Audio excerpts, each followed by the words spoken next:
Yeah, you know what time it is, man. Once again, it's your boy Suave Starr Child, man. And, I'm gonna try to keep it something like 10 minutes, man. But today I'm gonna discuss with y'all about true polygamy. You know what I'm saying? The true essence of polygamy, what it's really about, not just this basic shit trying to have multiple wives and all that shit. It's more than just that. Um, at the core of true polygamy is community, basically. Uh, a man who had multiple wives was responsible. He was accountable to those women. You know what I'm saying? He was responsible for anything that happened to them, for make sure they was good, make sure their children were good. That all came under his head or under his umbrella. Because in the days when polygamy was started, of course, the man was the sole breadwinner. Okay, that brings up another point, which is why in traditional times or in ancient times, uh, polygamy was mostly practiced by the affluent and wealthy folks because they had the money to be able to take care of multiple wives and multiple families. And keep that in mind when we talk about polygamy. It's not just multiple wives; it's multiple families that you're taking care of and providing for and being responsible for. Some of the just real logistics basically is that first of all, everybody knows that women vastly outnumber men. That's just, I guess, just the way it is, man. Anywhere on the globe, just population wise, there's tons more women than men. I'm not even going to drop no numbers. Y'all can look there to find out for yourself. So what does that mean? That means statistically speaking, if everybody were to truly try to be monogamous and just one man to one wife, there'd be a gang of women who would just be single by default with no hope of ever getting married or ever being with nobody. Um, which come and that's just if we just talk about men, okay? That's not even we talking about taking into account, quality men or men that women actually find desirable. It's actually about something. And then that's even counting that you have a fraction of the population of men that's gay or homosexual. So all that plays into it. Now, beyond just the numbers, I know a lot of folks be like, "Oh, well, why can't women be polygamous? What they call polymorous? I think there's a polygyny. I think the other word to use for it. They can, but you don't find that in many civilizations practice. Simple reasons because that's really not nature's design. Just to be honest with you, that's all part of polygamy. It's a design of nature. One man can impregnate multiple women at a time. Okay? And at the end of the day, the key to life or one of the core things in life is to be fruitful and multiply. So one man can plant seeds in multiple women, and all those women can produce those children. On the converse, if you've got multiple men all dealing with one woman, she can only have one man's child at a time.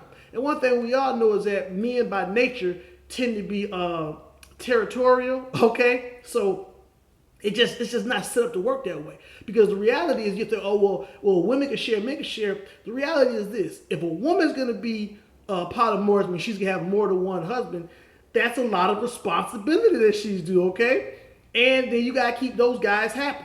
Means unless you're ready to just turn into a baby making factory, which a lot of women aren't today. Even the stay at home women don't want just to sit around and make babies all day. But essentially, that's kind of what you could be doing if you try to do that role, because each man you with is gonna want his own offspring, and some gonna want multiple offsprings. So the way the female body works, she can only produce one child every 9 months, and at a certain point in that pregnancy gestation, she can't even have sex anymore. You know what I'm saying? So it's not advised that she can while she's pregnant, but to a certain degree. So what that means is, if she, let's say you got one woman with three husbands, and she gets pregnant by one of those husbands, well, what the other two husbands gonna do? While they're waiting on this man's child to be born from this woman, okay? Whereas on the converse, if you got one man and three women, he can pregnate two of the women and still have another woman still take. He can pregnant all three if he wants to at the same time, and everybody's taken care of. Nobody's left out of whatnot. It's just a logistical thing. You know what I'm saying? It's just not conducive the other way around. I'm sorry, ladies. It's one of the situations where what's good for the goose is not necessarily good for the gander. The other thing about true polygamy is that it promotes community, which brings me into clan names or surnames, last names.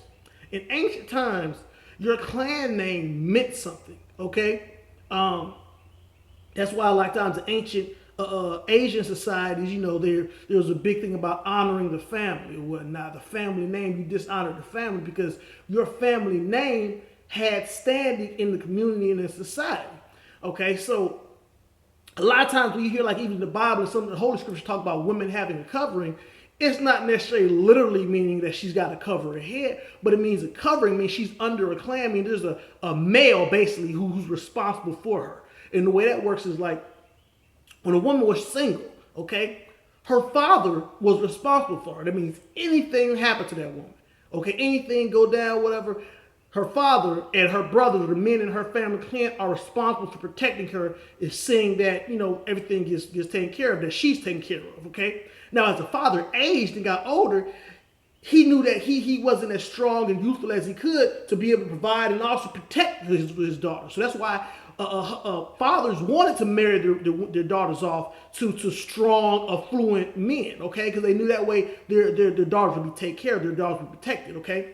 And as he gets old, he doesn't have to worry about taking care of her and rushing to protect her if anything happens with younger men who might be acting foolish and stuff like that. Because she's married to a young, successful guy who's handling his business. Which also brings in where dowry comes from. Dowry was not some ancient attempt at buying or purchasing wives. Dowry was the husband or the man showing the family that he had the economic wherewithal to provide for that woman the way that her father did. So that's why a lot of times wealthy people tend to marry wealthy women, because if you were dating a wealthy woman, she was used to a certain quality of lifestyle based upon what her father provided. So if you were going to be her husband or her suitor, you had to at least be able to do what her father was doing, at least provide her with that same lifestyle, if not better, unless she was just madly in love with you and didn't care. Okay, but generally, she wanted to maintain that lifestyle. Even today, women, generally speaking, want to at least maintain the lifestyle they were living before they met you, if not move up in their lifestyle standing. So that's part of what the dowry came from. And it goes into the covering because, like I said, clan names, like everybody knows about Shaka Zulu, okay? His last name was not Zulu. That was his clan name. He was Shaka of the Zulus, the Zulu nation, the Zulu warriors. And the thing is, that clan name had power behind it. The Zulus were known for whooping ass. So if you mess with anybody who was associated with the Zulu clan, the Zulu tribe, you had to deal with the men in that family who were known for being savage warriors, okay? So, like nowadays, we have a lot of these women, a lot of single women mostly out here who you see a lot of times on social media stuff getting abused, again, having nobody protect, nobody stand up for them. That's part of what having a covering was, okay? Because in those ancient times, they knew, oh, this woman's connected to this family line. This woman's, protected by them. So if you do anything to that woman, you got the men in that family who's come to see about you. And that was just part of what pride, having pride in your family name wasn't just the way men were at the time.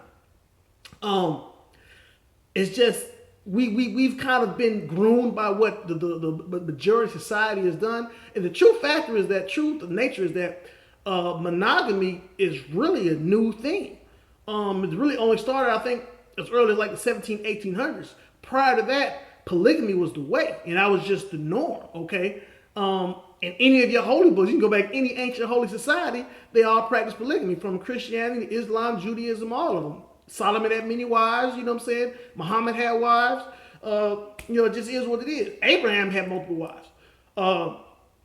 So it provides community because now you have a household working together, okay?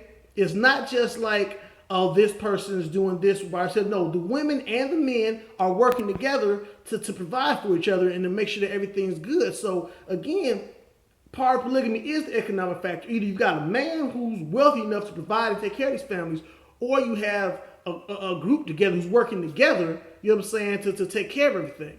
That's really it in a nutshell, man.